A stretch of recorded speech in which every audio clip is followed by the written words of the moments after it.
Mungkin pertanyaannya curhat ini Gus. Jadi yang pertama, beliau ini muhibinnya Gus Baha. Jadi langsung kita tayangkan supaya bisa face to face begitu dengan Gus Baha. Yang pertama yang ditanyakan mengenai bagaimana kunci istiqomah Gus. Tentunya dalam hal kebaikan dan menyebarkan kebaikan-kebaikan di sekitar. Yang kedua, bagaimana caranya meningkatkan atau keluar dari situasi atau permasalahan apapun itu. Mungkin itu Gus. Mungkin mohon pencerahannya. Enggak, tafsirnya jenengan sendiri. Itu yang kita catat Gus. Nanti kesurupan nih. Silakan Gus. Ya, terima kasih Mas Haidar. Bismillahirrahmanirrahim. Kalau rumus istiqomah paling mudah itu kata Imam Nawawi dalam kitab Al-Majmu' itu adalah keputusan ilmu. Kalau keputusan nafsu itu kita nggak mudah istiqomah. Imam Nawawi mencontohkan begini, misalnya habis maghrib kita istiqomah baca Yasin. Itu cara pemaknaan itu baca Yasin itu kebaikan. Sehingga nanti kalau kita batalkan karena anak kita sakit atau karena ada orang tua kita sakit, kemudian kita ke rumah sakit mengantarkan, ini juga tidak mengganggu istiqomah baca Yasin. Karena maknanya adalah baca Yasin kebaikan, ditinggalkan untuk kebaikan yang bentuknya lain. Jangan seperti istiqomah versi ghairu ahlil ilm, yang dikatakan orang-orang yang tidak ahli ilmu. Sehingga kadang cara berpikir, ya tetap maca Yasin, senajan to makmu wis kejet-kejet gitu. Nah, itu akhirnya kan kayak Islam itu jadi sadis. Jadi demi istiqomah meninggalkan ibadah sosial. Maka banyak ulama mengatakan istiqomah itu ya kebaikan ke kebaikan yang lain, kebaikan ke kebaikan yang lain.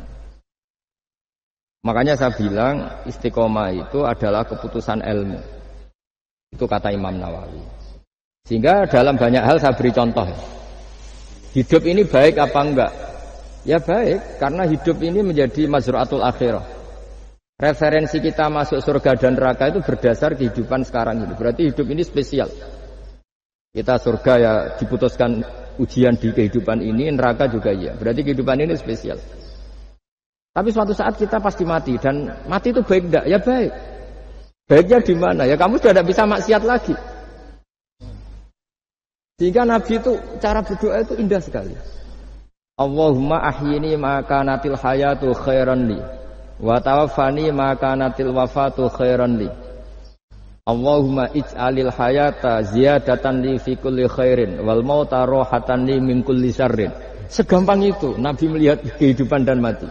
Mengajarkan kita, tentu mengajarkan kita. Ya Allah, jadikan hidup ini, anggap saja saya ini masih menambah budi-budi kebaikan. Kalau saya mati, anggap saja ini berakhirnya semua maksiat saya. Mungkin sekarang kita ada zina, mungkin sekarang kita ada korupsi, tapi potensi itu tetap ada. Yang bisa mengakhiri potensi itu apa? Ya mati. Maka mati itu tidak problem bagi orang-orang baik. Kalau sampai anggap problem berarti agak kurang baik. Jadi sehingga ya hidup itu ya biasa, mati. Saya ini termasuk kiai muda yang nggak pati takut mati, ya biasa. Hidup ya mau, mati ya mau, ya biasa aja. Karena begitu indah ajaran Nabi. Ij'alil hayata ziyadatan li fi kulli khairin wal mauta rohatan li min kulli syarrin. Dan kalau ada kematian berarti anggap akhir dari segala keburukan. Maka berkali-kali saya ngomong, orang-orang alim dulu itu sudah pinter. Kalau ada badan narkoba, penjahat mati, itu tetangganya tetap disuruh bilang, ini orang baik, dia saksikan dia. Tetangganya protes semua, baiknya di mana orang nakal gitu. Padahal kiainya bilang baik kan sudah mati, tidak bisa apa-apa sudah.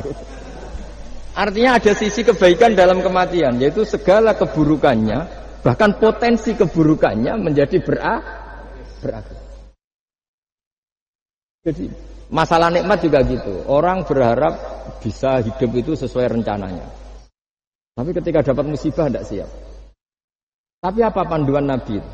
Ajaban li amril mu'mini inna amrahu kullahu khairun. In asobatu na'ma syakara fakana khairan lah. Wa in asobathu dharra sabara fakana khairan lah. Orang mukmin itu selalu baik. Kalau dapat nikmat syukur ya baik. Dapat ujian sabar juga baik. Kenaannya baik terus. Makanya saya berkali-kali bilang, hubungan dengan istri itu ya gampang. Saya berkali-kali bilang. Kalau pas harmonis ya baik, namanya harmonis ya baik. Pas tukaran juga baik. Ibadahnya tinggal sabar. Dulu banyak orang jadi wali itu karena istrinya cerewet. Jadi termasuk resep jadi wali itu istrinya cerewet. Kalau secara ekonomi saya sering bilang, kalau harmonis malah minta ke mall, kalau sedang tukaran malah enggak, murah tukaran sebetulnya. Artinya orang dulu itu ngelola kehidupan itu gampang sih. Bodoh juga gitu. Saya pernah ada civitas akademika dari UGM cerita saya. Biasanya kampus-kampus besar kan menghormati orang yang prestasi. Saya bilang ke beberapa profesor, ya cocokkan lah. Kalau dalam pandangan kiai gimana? Ya anak-anak yang nggak pinter itu ya bagus. Barokahnya nggak pinter masuk desa-desa tertinggal, akhirnya menghidupkan di desa tertinggal.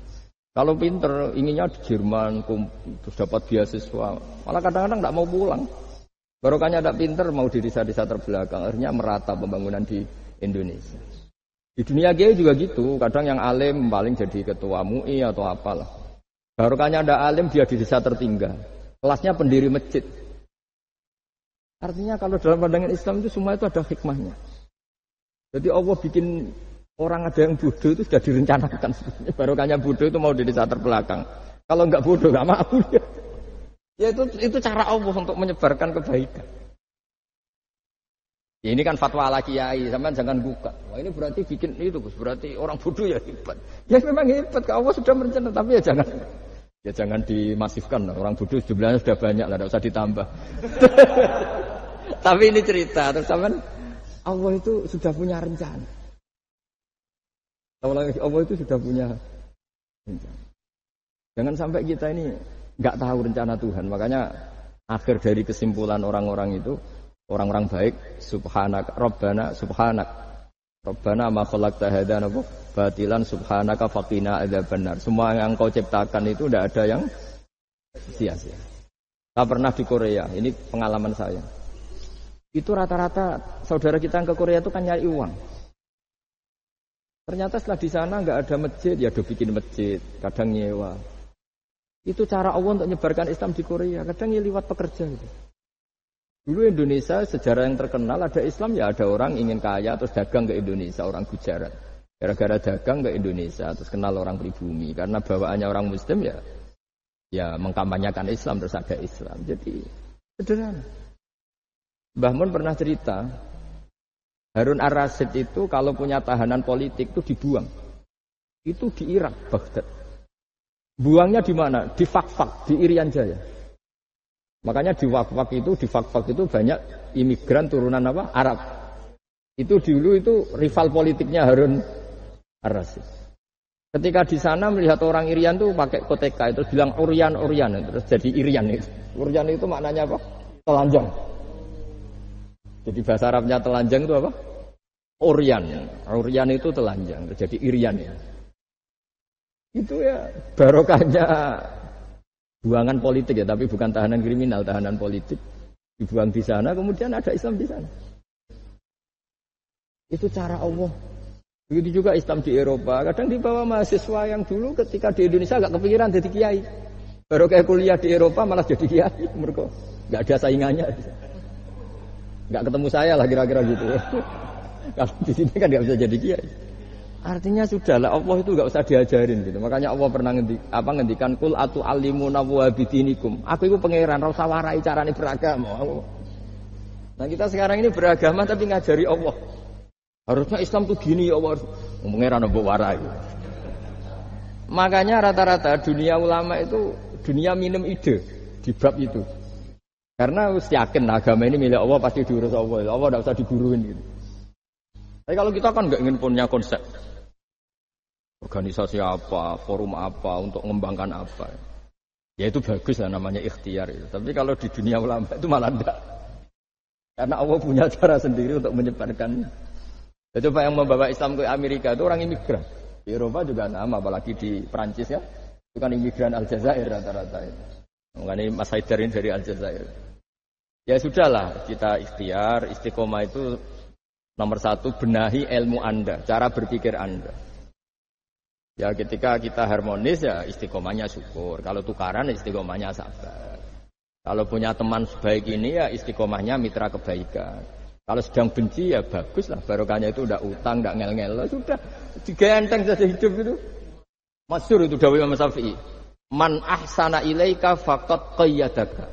Wa man asa ilaika faqad atlaqaka.